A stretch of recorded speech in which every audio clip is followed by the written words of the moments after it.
നമസ്കാരം. നമ്മൾ ഇന്ന് നോക്കാൻ പോകുന്നത് നിലവിൽ ഏറ്റവും ഉയർന്ന കളക്ഷൻ ആദ്യ ദിനത്തിൽ സ്വന്തമാക്കിയ 10 മലയാള സിനിമകൾ ഏതൊക്കെയാണെന്നുള്ളതാണ്. അപ്പോൾ ഇത് ഓരോ കാലഘട്ടത്തിൽ മാറി മാറി വരാറുണ്ട്. അപ്പം ഇന്ന് നോക്കുന്ന സമയത്ത് ഏതൊക്കെയാണ് ആ 10 സിനിമകൾ എന്നുള്ളതാണ്. നാളെ ഇത് മാറി വരാം. അതുകൊണ്ടാണ് ഇന്നത്തെ ഒരു ഫിഗറായിട്ട് മാത്രം നമ്മൾ എടുത്ത് പറയുന്നത്. നിലവിൽ 10ാം സ്ഥാനത്തുള്ള സിനിമയെന്ന് പറയുന്നത് ഭീഷ്മപർവമാണ്. ഭീഷ്മപർവം ആദ്യ ദിനം നേടിയത് 12,50,00,000 രൂപയാണ്. ഭീഷ്മപർവം അറിയാം, നമുക്ക് മലയാളത്തിൽ തന്നെ ഏറ്റവും പിന്തുണയുള്ള ഒരു സംവിധായകനാണ് അമൽ നീരദ്. ബിഗ് ബിക്ക് ശേഷം അമൽ നീരദും മമ്മൂക്കയും ആദ്യമായി ഒന്നിക്കുന്ന സിനിമ എന്നുള്ളൊരു ഹൈപ്പ് ഭീഷ്മപർവത്തിനുണ്ടായിരുന്നു. ആ ഹൈപ്പിനോട് നീതി പുലർത്തി തന്നെയാണ് ഭീഷ്മപർവം ആദ്യ ദിനത്തിൽ പ്രേക്ഷകരെ തിയേറ്ററിലേക്ക് വരുത്തിയത്. സിനിമയ്ക്ക് പോസിറ്റീവ് റിപ്പോർട്ടായിരുന്നു. ആ പോസിറ്റീവ് റിപ്പോർട്ടിനോട് നീതി പുലർത്തിക്കൊണ്ട് തന്നെയുള്ള വലിയ കളക്ഷനാണ് ആദ്യ ദിനം നേടിയത്. അതുവരെയുള്ള മമ്മൂക്ക സിനിമകളുടെ ഏറ്റവും ഉയർന്ന ആദ്യ ദിന കളക്ഷൻ ആയിരുന്നു ഭീഷ്മപർവം സ്വന്തമാക്കിയിരുന്നത്. പിന്നീട് മമ്മൂക്കയുടെ തന്നെ ടെർബോ ഇതിന്റെ മുകളിലേക്ക് പോവുകയായിരുന്നു. 9ാം സ്ഥാനത്തുള്ള സിനിമ ലൂസിഫർ ആണ്. പൃഥ്വിരാജിന്റെ ആദ്യത്തെ സംവിധാന സംരംഭം. ഒരു പൊളിറ്റിക്കൽ ത്രില്ലറായിരുന്നു സിനിമ. ആദ്യ ദിനം നല്ല റിപ്പോർട്ടായിരുന്നു സിനിമയ്ക്ക്. പ്രത്യേകിച്ച് ഇതിന് നല്ല ഹൈപ്പ് ഉണ്ടായിരുന്നു. നല്ല ക്വാളിറ്റി ട്രെയിലറായിരുന്നു. 2019 ഈ സിനിമ തിയേറ്ററിൽ എത്തിയത്. ആദ്യ ദിനം റെസ്റ്റ് ഓഫ് ഇന്ത്യയിൽ കാര്യമായ റിലീസ് ഉണ്ടായിരുന്നില്ല. എങ്കിൽ പോലും വേൾഡ് വൈഡ് മാർക്കറ്റിൽ നിന്ന് ഏതാണ്ട് 14,80,00,000 രൂപ ഈ സിനിമ സ്വന്തമാക്കി. അക്കാലത്ത് വലിയ കളക്ഷൻ ആയിരുന്നു ശരിക്കും ഈ സിനിമയുടെ ആദ്യ ദിനത്തിൽ വന്നിട്ടുള്ളത്. ഒരുപക്ഷെ പൃഥ്വിരാജ് ആദ്യമായി സംവിധാനം ചെയ്ത സിനിമ എന്നുള്ളൊരു ഹൈപ്പ് ഈ ഒരു സിനിമയ്ക്ക് ഉണ്ടായിരുന്നു എന്ന് വേണം പറയാൻ. പിന്നെ ലാലേട്ടൻ സിനിമ കൂടെയാണ്. സ്വാഭാവികമായും ഇനീഷ്യലി യാതൊരു കുറവും വരാൻ സാധ്യതയില്ല. സോ അങ്ങനെയാണ് ലൂസിഫർ ഇത്രയും വലിയൊരു കളക്ഷൻ ആദ്യം തന്നെ നേടിയത്. 8ാം സ്ഥാനത്തുള്ള സിനിമ ദുൽഖർ സൽമാൻ്റെ കിങ് ഓഫ് കൊത്തയാണ്. ദുൽഖറിൻ്റെ കരിയറിലെ ആദ്യത്തെ മാസ് ആക്ഷൻ പടം. വലിയ പ്രതീക്ഷയായിരുന്നു സിനിമയ്ക്ക്. സിനിമ സംവിധാനം ചെയ്തത് ജോഷിയുടെ മകൻ അഭിലാഷായിരുന്നു. പക്ഷേ ഈ സിനിമയ്ക്ക് ആദ്യ ദിനം മോശം റിപ്പോർട്ടായിരുന്നു. മോശം റിപ്പോർട്ട് വന്നെങ്കിൽ പോലും ദുൽഖറിൻ്റെ ഒരു സ്റ്റാർഡം വെച്ച് ഈ സിനിമ ആദ്യ ദിനം 15 കോടിക്ക് മുകളിൽ ഓപ്പണിംഗ് ഡേ കളക്ഷൻ നേടുകയായിരുന്നു. പ്രത്യേകിച്ചും ദുൽഖറിന് റെസ്റ്റ് ഓഫ് ഇന്ത്യയിലൊക്കെ നല്ലൊരു സ്വീകാര്യത കൂടെ ഉണ്ട്. 7ാം സ്ഥാനത്തുള്ള സിനിമ പൃഥ്വിരാജ് സുകുമാരൻ്റെ ആടുജീവിതമാണ്. ആടുജീവിതം പുസ്തകമായി ഇറങ്ങി ആളുകൾക്കിടയിൽ വലിയ ജനപ്രീതി നേടിയതാണ്. പിന്നെ ബ്ലെസ്സി ആയിരുന്നു സംവിധാനം. അപ്പോൾ അത്യാവശ്യം നല്ല ഹൈപ്പിലാണ് ഈ സിനിമ തിയേറ്ററിൽ എത്തിയത്. ഇത് പൃഥ്വിരാജിൻ്റെ കരിയറിലെ ഏറ്റവും വലിയ ആദ്യ ദിന കളക്ഷൻ നേടിയാണ് തിയേറ്റർ വിട്ടത്. ഇത് ശരിക്കും ഗൾഫിലൊക്കെ ഒരു ലിമിറ്റഡ് റിലീസായിരുന്നു. ഇതൊന്ന് ബാൻ തന്നെ ഉണ്ടായിരുന്നു. അപ്പോൾ എന്നിട്ട് പോലും ഈ സിനിമ ആദ്യ ദിനം 16 കോടിക്ക് മുകളിൽ നേടിയെന്ന് പറയുമ്പോൾ അത് വലിയൊരു ഫിഗറാണ്. 7ാം സ്ഥാനത്തുള്ളത് പൃഥ്വിരാജിൻ്റെ ആടുജീവിതമാണ്. 6ാം സ്ഥാനത്തുള്ളത് മമ്മൂക്കയുടെ ടെർബോ ആണ്. ടെർബോ മമ്മൂക്കയുടെ കരിയറിൽ തന്നെ ഏറ്റവും ഉയർന്ന ആദ്യദിന കളക്ഷൻ നേടിയ സിനിമയാണ്. വൈശാഖായിരുന്നു സംവിധാനം. മമ്മൂട്ടി കമ്പനിയുടെ ആദ്യത്തെ മാസ് ആക്ഷൻ എൻ്റർടൈനർ ആയിരുന്നു. സിനിമയ്ക്ക് ആദ്യ ദിനം പോസിറ്റീവ് റിപ്പോർട്ടായിരുന്നു. കാരണം ഫാൻസിനൊക്കെ ഭയങ്കരമായിട്ട് ഇഷ്ടപ്പെടുന്ന ഒരുപാട് സംഭവങ്ങളുള്ള സിനിമയായിരുന്നു. മമ്മൂക്കയുടെ കരിയറിൽ തന്നെ ചെയ്തിട്ടുള്ള ഏറ്റവും നല്ല ആക്ഷൻ സീക്വൻസുകൾ ഈ സിനിമയിലായിരുന്നു. ഒരു തികഞ്ഞ എൻ്റർടൈനറായിട്ടാണ് സിനിമ തിയേറ്ററിൽ എത്തിയത്. ആ നിലയ്ക്ക് വലിയ ഇനീഷ്യൽ ഉണ്ടായിരുന്നു സിനിമയ്ക്ക്. ലോങ് റണ്ണിങ്ങിലേക്ക് സിനിമയ്ക്ക് അത് കീപ്പ് ചെയ്യാൻ പറ്റിയിട്ടില്ല. മമ്മൂക്കയുടെ കരിയറിലെ ഏറ്റവും വലിയ കളക്ഷനായ ആദ്യദിന കളക്ഷനായ 16,20,00,000 രൂപ നേടിയാണ് ടെർബോ കളം വിട്ടത്. 5ാം സ്ഥാനത്തിൽ തുടരുമാണ്. തുടരും ലോ ഹൈപ്പിൽ റിലീസായ ഒരു ഫാമിലി പടമാണ്. പക്ഷേ മോഹൻലാൽ സിനിമയാണല്ലോ. പോസിറ്റീവ് റിപ്പോർട്ട് വന്നതോടുകൂടി ആദ്യ ദിനം പ്രേക്ഷകർ ഇടിച്ചു കയറുകയായിരുന്നു. ആദ്യ ദിനം തുടരും നേടിയത് 17,18,00,000 രൂപയാണ്. വളരെ ചെറിയ റിലീസിൽ നിന്നുമാണ് തുടരും ഇത് നേടിയതെന്ന് ഓർക്കണം. 2025 ഏപ്രിലായിരുന്നു തുടരും റിലീസായത്.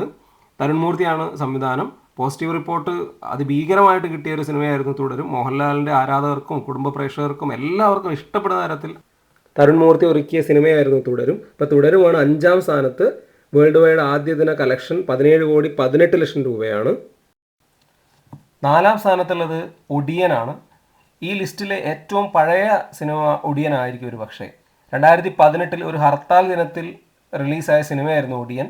എന്നിട്ടും ഒടിയൻ അന്നേ ദിവസം കേരളത്തിൽ റെക്കോർഡ് ഓപ്പണിംഗ് ആയിരുന്നു. വേൾഡ് വൈഡ് റെക്കോർഡ് ഓപ്പണിംഗ് ആയിരുന്നു.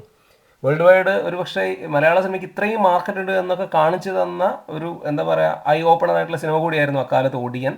ഏതാണ്ട് 7 വർഷമായി ഈ സിനിമ ഇറങ്ങിയിട്ട്. അപാരമായ മാർക്കറ്റിംഗ് സ്ട്രാറ്റജി ആയിരുന്നു. പക്ഷേ സിനിമയ്ക്ക് ഭയങ്കര മോശം റെസ്പോൺസ് ആയിരുന്നു. മോഹൻലാൽ വലിയ എഫേർട്ടൊക്കെ എടുത്ത് ചെയ്തിട്ടുള്ളൊരു സിനിമയാണ്. ഇന്നും ഒടിയൻ 4ാം സ്ഥാനത്ത് നിൽക്കുന്നു എന്ന് പറയുമ്പോൾ നമുക്ക് ആലോചിക്കാമല്ലോ ഒടിയൻ ഉണ്ടാക്കിയ ഒരു ഇമ്പാക്റ്റ് എത്രയാണെന്നുള്ളത്. കേരളത്തിൽ നിന്ന് മാത്രം 7 കോടിക്ക് മുകളിൽ ഈ സിനിമ നേടിയിരുന്നു. വേൾഡ് വൈഡ് ബോക്സ് ഓഫീസിൽ 18 കോടിക്ക് മുകളിലും.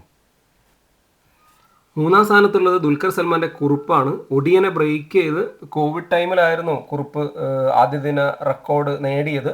ഓപ്പണിംഗ് ഡേ റെക്കോർഡ് കൂടെ നേടിയ സിനിമയായിരുന്നു കുറുപ്പ്. ദുൽഖറിൻ്റെ ഒരു സ്റ്റാർഡവും പിന്നെ കുറുപ്പ് എന്ന് പറയുന്ന ക്യാരക്ടറിനോടുള്ള മലയാളികളുടെ ഒരു ക്യൂരിയോസിറ്റി ഒക്കെ ഈ ഒരു ഇനീഷ്യൽ എഫക്റ്റഡ് ആയിരുന്നു.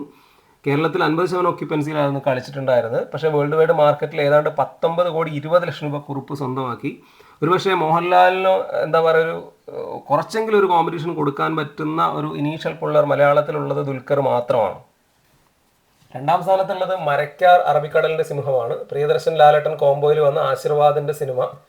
വലിയ ഹൈപ്പിലാണ് സിനിമ തിയേറ്ററിൽ എത്തിയത്. ഒരുപാട് വിവാദങ്ങളും ഉണ്ടായിരുന്നു. കോവിഡ് ടൈമിലാണ് സിനിമ തിയേറ്ററിലേക്ക് വന്നത്. അപ്പോൾ OTTയിൽ പോകുന്നു എന്നൊക്കെ പറഞ്ഞ കുറേ വിവാദങ്ങളുണ്ടായിരുന്നു. പക്ഷേ സിനിമ ദേശീയ അവാർഡൊക്കെ നേടി, ഏറ്റവും മികച്ച മലയാള സിനിമയ്ക്കുള്ള അവാർഡൊക്കെ നേടിയാണ് തിയേറ്ററിലേക്ക് വന്നത്. കേരളത്തിലുടനീളം അർദ്ധരാത്രി 12 മണിക്ക് ഷോ ആരംഭിച്ചു. അങ്ങനെ ഒരുപാട് പ്രത്യേകതകൾ ഈ സിനിമയ്ക്ക് ഉണ്ടായിരുന്നു.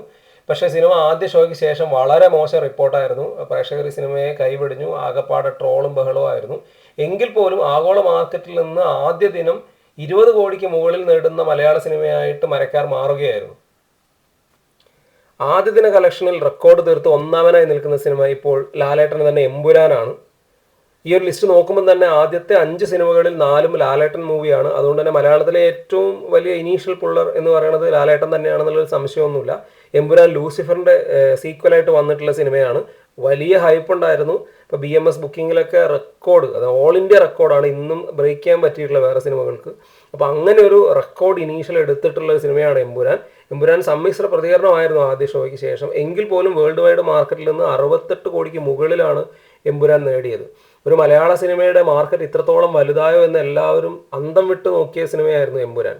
കാരണം എമ്പുരാൻ മരക്കാർ 20 കോടിയിലാണ് ഓപ്പണിംഗ് ഡേ റെക്കോർഡ് തീർത്തതെങ്കിൽ എമ്പുരാൻ അതിൻ്റെ 3 ഇരട്ടിക്ക് മുകളിലേക്ക് പോയി എന്നുള്ളതാണ്. അപ്പോൾ തന്നെ ആലോചിക്കാൻ കഴിയുന്നതാണ് എമ്പുരാൻ്റെ ഒരു വലുപ്പം.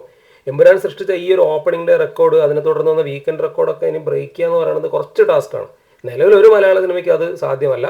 ഇനി വർഷങ്ങൾക്ക് ശേഷം ടിക്കറ്റ് റേറ്റിലും മാർക്കറ്റിലൊക്കെ വരുന്ന മാറ്റങ്ങൾക്കനുസരിച്ച് ഏതെങ്കിലും സിനിമയ്ക്ക് സാധ്യമാവുമായിരിക്കും. എന്തായാലും എമ്പുരാനാണ് നിലവിൽ ഏറ്റവും കൂടുതൽ കളക്ഷൻ നേടിയ, അല്ലെങ്കിൽ ഏറ്റവും കൂടുതൽ ആദ്യ ദിന കളക്ഷൻ നേടിയ മലയാള സിനിമ. അത് ലാലേട്ടൻ്റെയാണ്. ഈ ലിസ്റ്റിൽ നാളെകൾ ഇനി മാറ്റം വരാം. വലിയ വലിയ മലയാള സിനിമകൾ വരാനിരിക്കുന്നു. മലയാള സിനിമയുടെ വാണിജ്യപരമായിട്ടുള്ള വലുപ്പം മാറിക്കൊണ്ടിരിക്കുകയാണ്. അപ്പോൾ സ്വാഭാവികമായിട്ടും ഫസ്റ്റ് ഡേ റെക്കോർഡൊക്കെ ഇനിയും മാറും. ലാലേട്ടൻ്റെ തന്നെ സിനിമകൾ വരും. ദുൽഖറിൻ്റെയൊക്കെ സിനിമകൾ ഇതിലേക്ക് വീണ്ടും വീണ്ടും വരുമെന്ന് ഉറപ്പാണ്. അപ്പോൾ എന്തായാലും നമുക്കത് കാത്തിരുന്ന് കാണാം. ഫൈനൽ റെക്കോർഡ് പോലെയല്ല, ഫസ്റ്റ് ഡേ റെക്കോർഡ് എന്തായാലും മാറിക്കൊണ്ടിരിക്കും. എന്തായാലും നമുക്കത് കാത്തിരുന്ന് കാണുക തന്നെ ചെയ്യാം.